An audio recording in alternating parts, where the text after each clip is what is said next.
How do you experience God's goodness when your relationships are broken? God can create good even from broken relationships. As we dive into the Bible this week, we can think about Mandy's story. And when Mandy's husband Paul left her, he and Mandy did everything they could to parent their children together.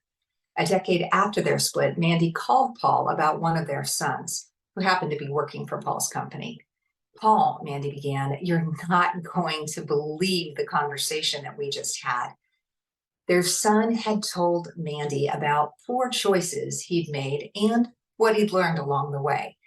As Mandy reported the conversation now to Paul, he said how much he appreciated the way we handled the divorce. I love that he still has a safe place to land.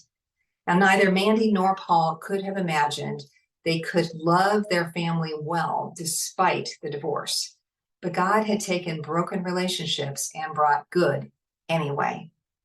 And in this week's part of the Bible, we see God doing the same thing, bringing good anyway, too. Toward the end of Genesis, we met Joseph. And although Joseph was sold into slavery by his brothers, he gained the favor of Pharaoh, the king of Egypt, and provided for his family. But in Exodus's opening words, the series jumps forward generations, and we learn that a new king came to power in Egypt who knew nothing about what Joseph had done, the good things Joseph had done. Cue the ominous music now. The Egyptians had enslaved the Hebrews, but the more that the Egyptians powered up, the more the Hebrews multiplied. So Pharaoh commands the midwives to kill the children. However, the midwives disobey, brave women that they were. We see Moses' mother rise up when she could have given up, just as Mandy rose up in face of the divorce.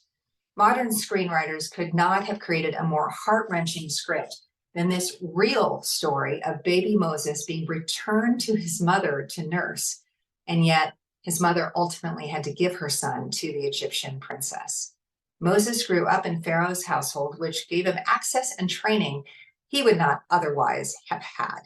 And years after that training, years later, he would help free the Hebrew people. But before we celebrate how Moses was equipped so perfectly for his mission, let's grieve. Let's grieve with Moses' clan. A family was torn apart after all, and that rupture was not created by God's design, but God did bring good from it. In both of these stories, Moses's and Mandy's, God took heartbreaking relationships and created great good. And he can do the same for you. So how do you experience God's good in broken relationships? We can trust that God can bring good anyway.